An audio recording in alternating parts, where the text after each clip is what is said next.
Welcome back to the Backyard Professor Responds videos.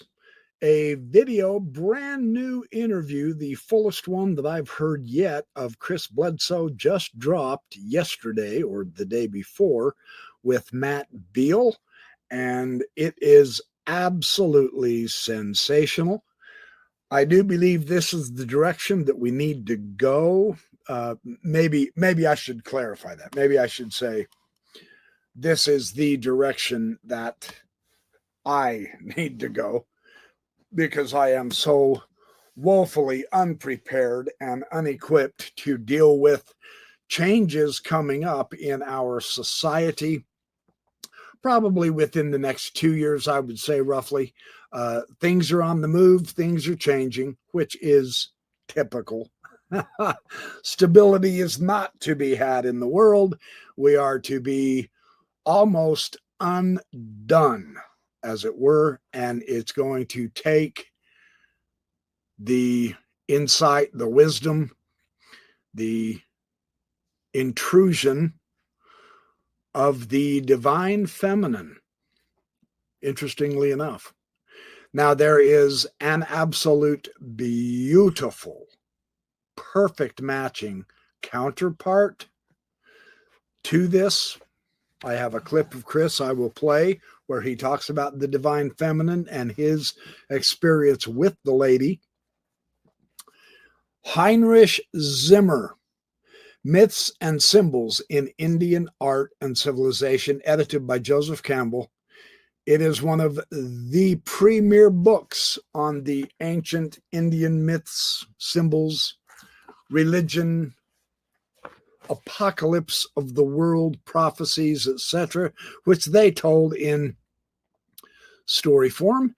I will share the tremendous insight of the power of the divine feminine principle in India and the origin of that symbol, which is going to be an exact counterpart from antiquity to what we could potentially be facing if we as a society make the wrong decisions over the next year and a half.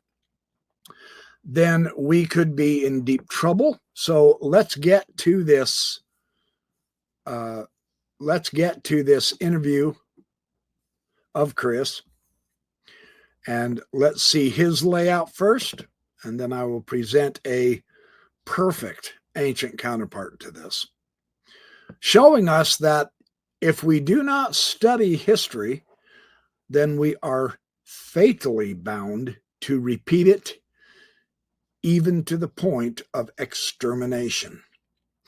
And that should terrify us. We as a society ought to, need to have a say in these matters, and this directly ties with the UFO phenomenon that we have experienced in this, what I would consider to be a truly incredible upsurge during the course of my lifetime, the last 64 years.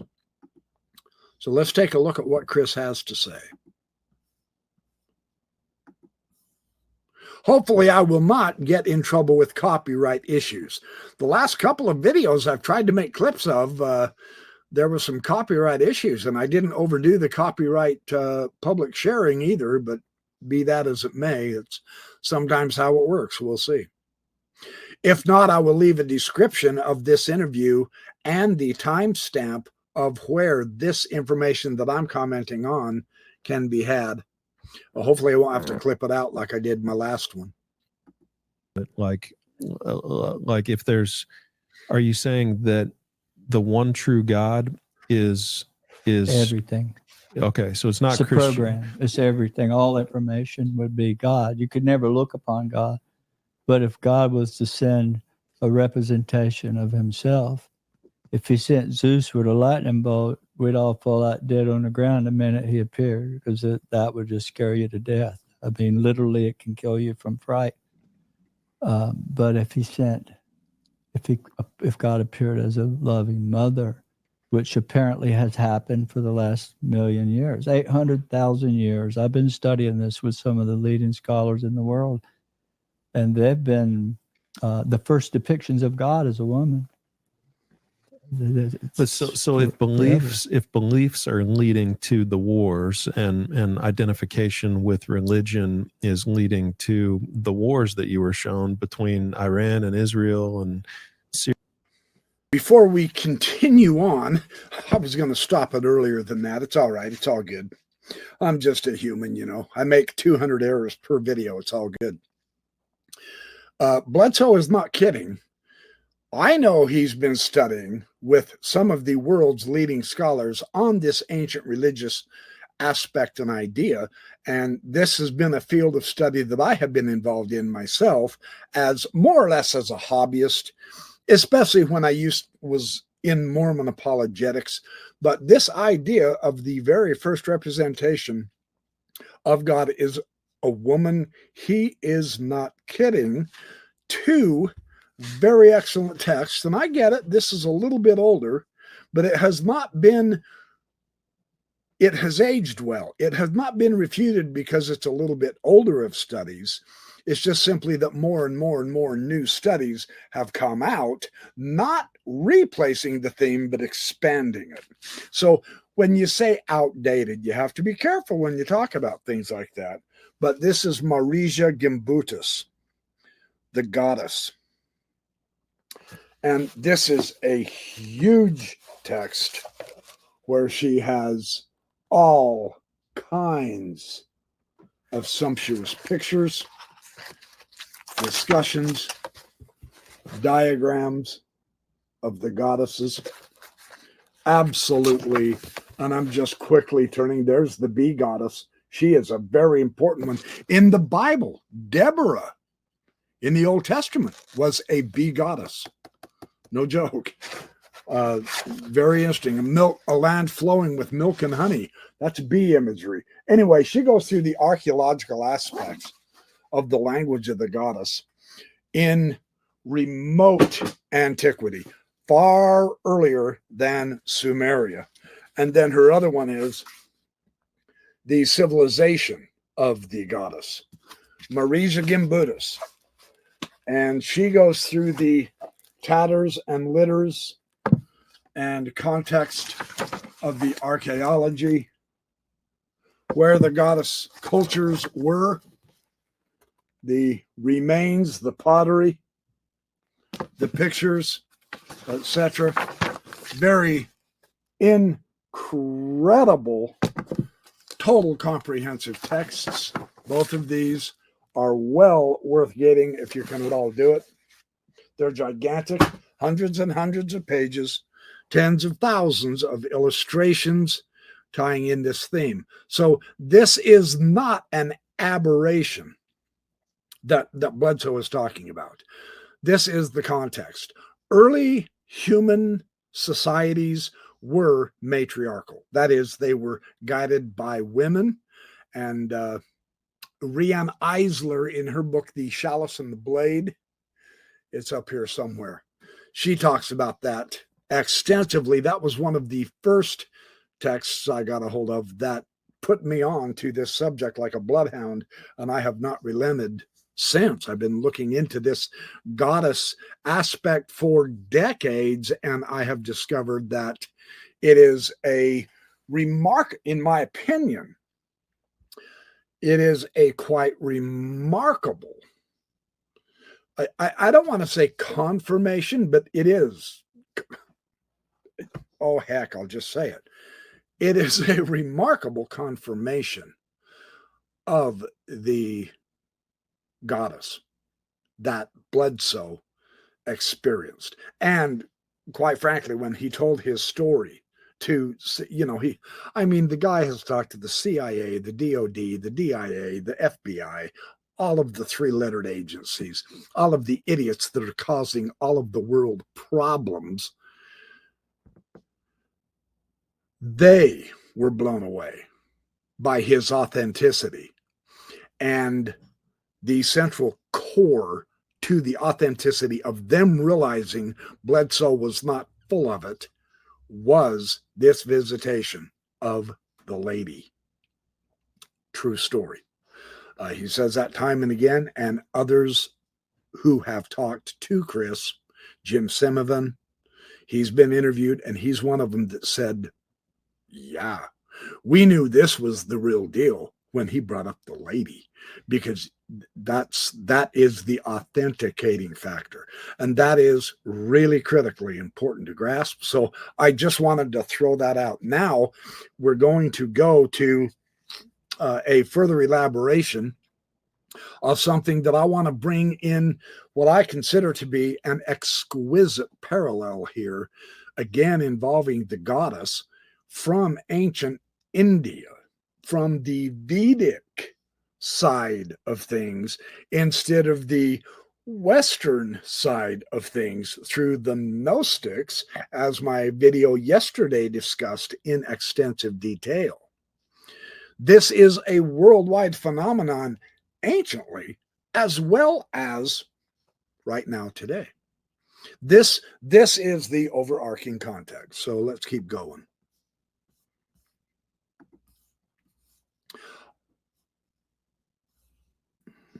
Theory and all of that, and that's caused by belief, and it's caused by identification with a religion. And how is it that you are still Christian? I guess, as opposed to, and do you believe that Christianity is the one true religion? I think the religion is a man. I think man is religion. The word religion is man-made. It's not about God. But I think that the Trinity has been recognized in many religions, even in Egypt. Before Jesus was here, there was a triad: the Father, the Mother, and the Son. So how Jesus fits into this, maybe he was here in them days and he came back. Who knows? But 55 years of me being in church my experience with this phenomenon doesn't erase that from me. You could never erase that. In fact, I'm closer to that than I ever have been with the spiritual world, Okay. So do you think that the UFOs, that they have, that Jesus and that the Christianity is what is the source of this phenomenon? No, I think that this phenomenon's been around forever, from the beginning, and that man has created all these names. Okay. And all these, like the Tibetan monks, they were right. These guys, who's wrong? I mean, how do we define wrong? How do we define who is wrong? Judgment. And it shouldn't be that I've got to fear, because I say I believe in Jesus, that somebody's going to shoot me because of what I believe in. This is the problem. It's not God. It's not Jesus. It's not whoever it is up there. We're speculating, all of us, until the day we die. We're never going to know. And makes sense. Yeah, I think right. that makes sense. So it's time we all grow up and we all realize we don't know, and maybe we should come together as a world and try to figure it out and stop the violence over speculation. I hope we can do that as long as religion still exists. Yeah. I hope that can happen, that we really can come together, as long as there are separate religions that people believe in, and separate races that people believe in, and separate nations that people believe in. It's really just man-made constructs. Exactly. It's but God is real. Yes. The angels are real. I think that's probably true. Yeah. I couldn't have said it better myself. It's not about what you call the divine power. You can believe in the divine power. If you feel the need to believe in Jesus and worship Jesus, then by all means, go for it. But don't kill others just because they don't. To kill in the name of your God, who is supposed to be love, is heinous hypocrisy. And this is the issue. Man is the problem, not which God is the true God. That's man thinking. We got to put that behind us. We have to put that behind us, because what the lady showed Chris is It's going to be the religious wars between silliness and short-sighted people who think they have the right God that is going to exterminate us.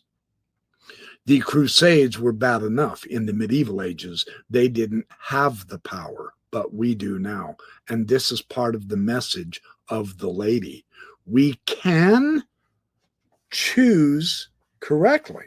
We have that ability, but we need the will to do so. So let's keep going. This is exquisitely fascinating to me.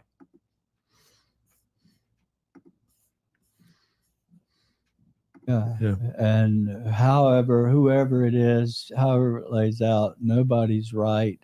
Everybody needs to come together and really do our homework and decide that it's real. They've been hiding it from us forever. You know, the church did it. They hid the truth about this from us. It's priestly business. They're the only ones allowed to do that. Yeah. I've been told that more than one time. Yeah. And what you're dealing with is for the priest only. So this lady, right. so the lady Hathor or whatever her name is, she's gone by many names, and she gave you this encouragement to continue to tell the story and to continue to enlighten people and awaken people as to the reality of what's happening and the importance of what's happening, because it has the potential to change our future. And she gave you this. She gave you a specific date, a specific point in the future that was around Easter of 2026. Yeah, and here's the strange thing. For the first 5 years, I was saying it was in September. I always thought it was in the fall equinox. Of 26? Yeah. From when I was first contacted, when I first wrote about this, I wrote about this alignment thing in 2012. And I put the word out to some literary agents and different people and government, and they ran this star chart. And it came back originally as the fall, and then it come back from somebody else called me and said, no, it's the spring. So what is it, fall or spring? I don't really know, but I don't think it's going to be a day that it's going to, the whole world's going to say, oh my God, this is a special day. I think it's going to mark like the eclipse did. That eclipse was very powerful. I saw a major change when the eclipse happened. Look at the orbs coming into the world. Usually, that's when it all started, the eclipse in April. I went from filming 30 orbs a day to 100 after the eclipse. It's just that massive amount coming out of the ocean. I was filming them coming out of the ocean for years now. But you couldn't have saved one for last night. I mean, it was just the worst weather, right? It was. And I'll tell you something about that with me. I never felt it all day because I dreaded the weather all day, and I never felt it. And if I don't feel it, it ain't going to happen. This is an emotional It's thing. a connection. Yeah. It's all emotional. We know this because of scientists studying my brain. They can tell that we did this on television, the first ever in history, and nobody's saying anything. But the scientists that were there said, oh my God, this is the first contact in history.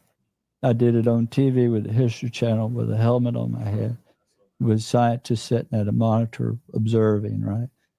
And so they knew that I was communicating with that orb. Wow, that's interesting. That particular aspect, they say, well, yeah, where's the proof? How do you have the proof? They did everything they could to verify Chris was having contact with the orbs, and the scientists came away pretty convinced.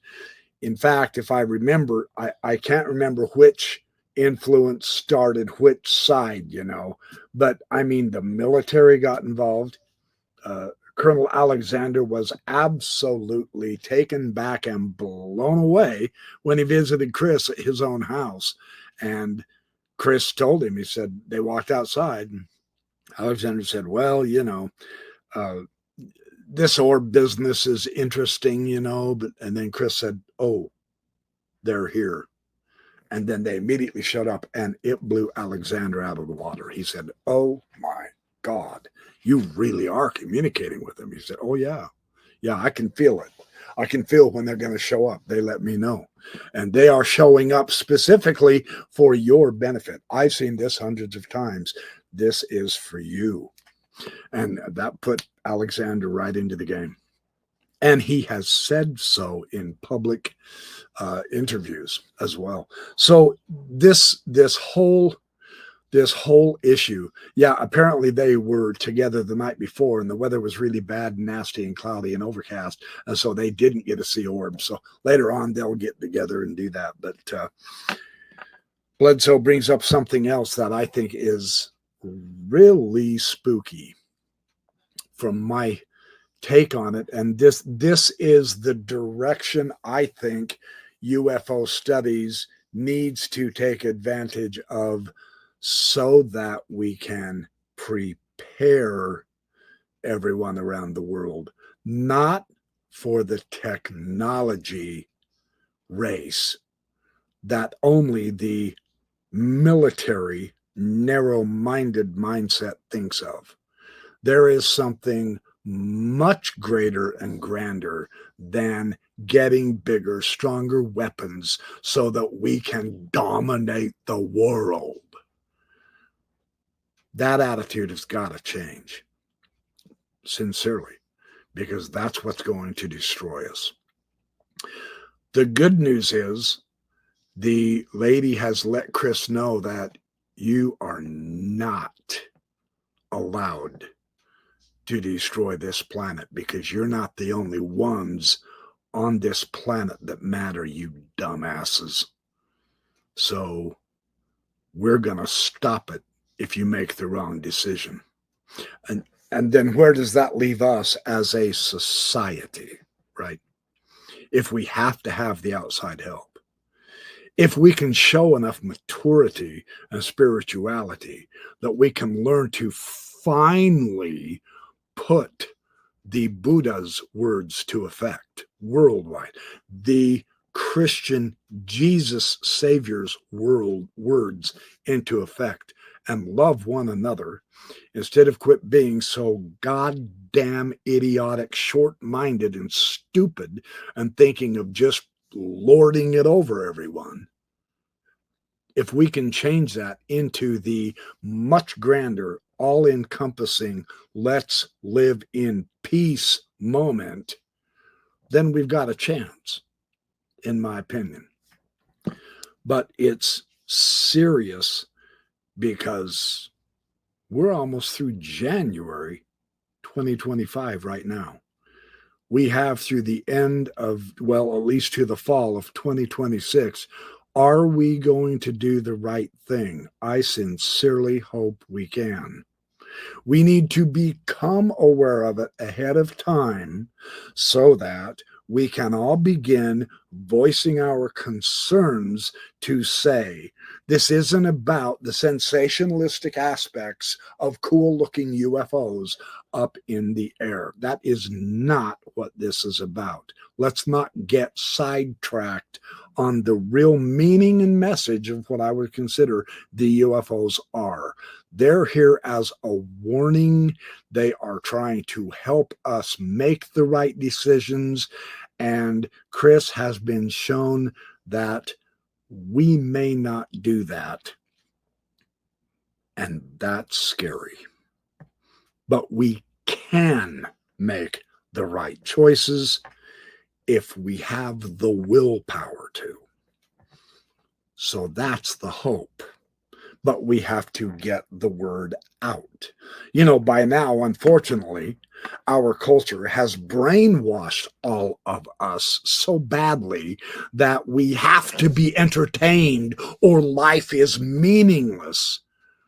That if you need to be entertained instead of have wisdom and do the right choices with that wisdom, instead of worrying about, oh, where's the next laugh going to come from the late night comedians or whatever. If we can quit being so short-sighted and begin to gain greater wisdom, then we have a chance to survive. But if you're already bored to death with Chris Bledsoe's take on this, we've already lost, because this is the most important part of the whole UFO message. This is where I'm gravitating to. And I hate to put it this way, because people are going to say, oh, yeah, now you're just becoming a woo-woo mystic. But I can feel that this is the right direction. And I'm going to take it this direction as I can, continuing on, of course, exploring UFO news.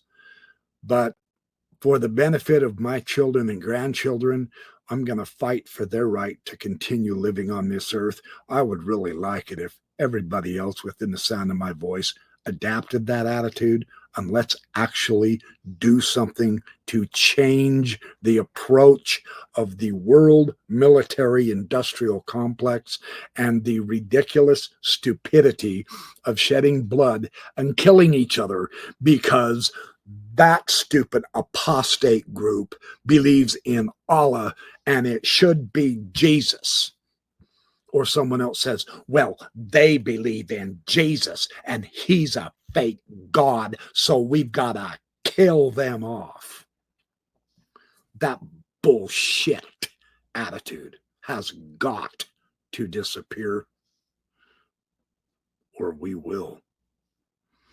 That's what's so scary. That's what we have to get to, you guys. When it flew by, and it flew right by us very close. I mean, real close. So the alignment that she told you about then with Regulus, can you walk us through that?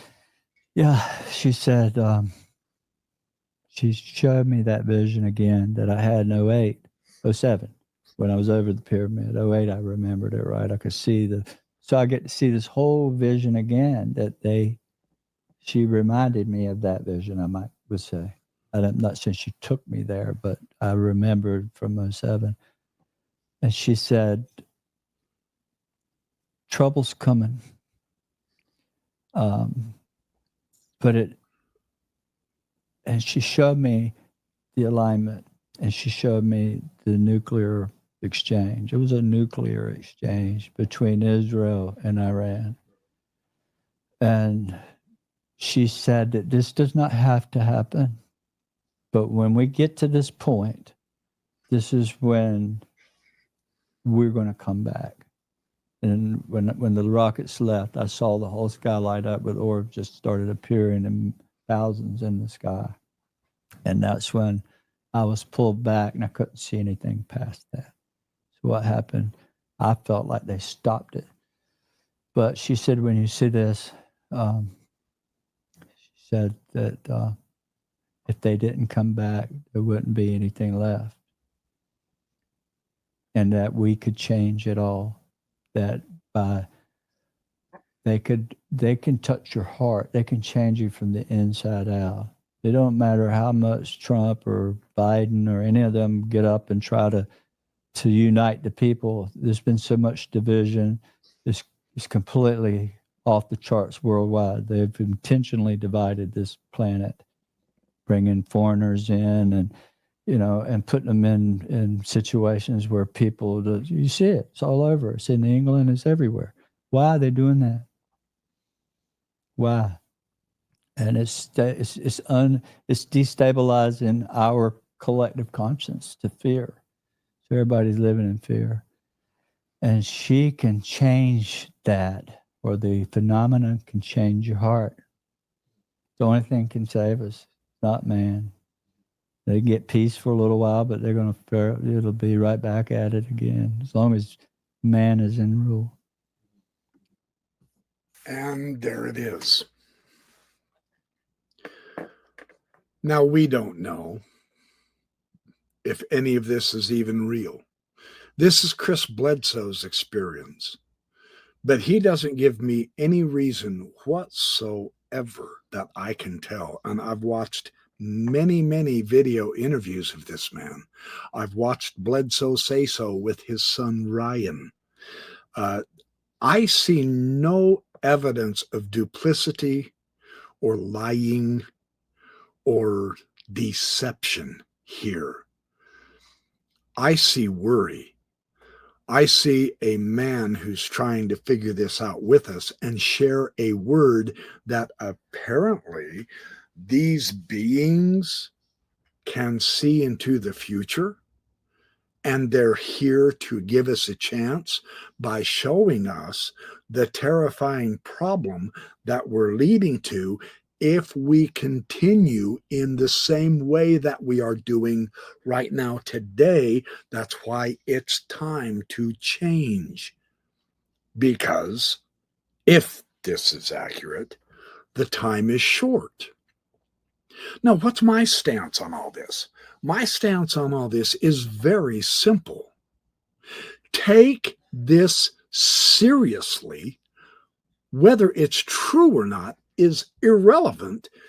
Take this seriously enough to change in our hearts anyway, because the change being advocated is to begin to be gentle, loving peacemakers and help people flourish. Quit labeling everyone. And I am guilty of this too. I get it. I'm not perfect. But we need to learn how to quit labeling everyone if they think of a different thought than we do as being evil or devil worshippers or conniving or just apostates or wrong. Quit labeling everything. The only real label that's going to help us, so far as I can tell, is the label of brother and sister. Common humanity. That would be the label I want to push, right? Now, the crazy thing is, it is the apocalypse of decimation and annihilation that brings these orbs back, because the world is about to be undone. And this drops right into this parallel from ancient India, where a fury of a deity who is going to undo the world shows up in the land. He is depicted, his energy, his destructive energy is depicted in the myth as a raging water buffalo. And in India, that's really bad. The water buffalo in India as a symbol can rage, and they are extremely dangerous. This terrifies the gods. They quake and tremble and hide in Shiva. If I remember the text correctly, I read it earlier this morning. They hide in Vishnu and Shiva. And the way to defeat this undefeatable enemy of annihilation, the undoer of the world, is for this entire group of deities that is in the council of the deities to give up their power to the goddess. She's the one who says, I will defeat this enemy. And they agree. In cooperation. There is no ego here. That is our modern problem. We are so freaking egotistical that it's going to destroy us.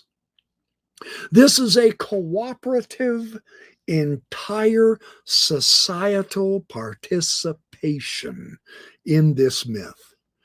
But it is all of the powers, all of their weapons, all of their collective knowledge that is then gathered and deposited into this goddess, because they recognize that even their origin came from the womb of the universe, who is the goddess. And she goes out and she stops the world from being undone.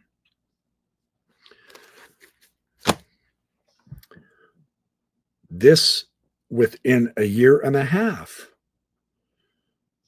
could be our lot, if any of this is even remotely true. Even if it is not, the approach, the psychological attitude of ourselves, within our families, within our neighborhoods and cities, within our states and countries, and within the world, needs to be one of peace. I'm going to begin mentioning that again and again. Jesus said, "Blessed are the peacemakers." And I'm not laughing at the statement, but one of my favorite lines of all time is in Monty Python's The Life of Brian. I can never get this out of my head. They have ruined me. When the crowd is listening to Jesus, who's distant up on the hill preaching the Sermon on the Mount, and there's one guy there that can't hear very well. What did he say? What did he say? I didn't hear him. Quiet, you! And blimey, shut up. We've got to listen to this guy. He's speaking wisdom. And Jesus says, "Blessed are the peacemakers." And this guy turns to him and he goes, "What does that mean? What do you mean, blessed are the cheesemakers?"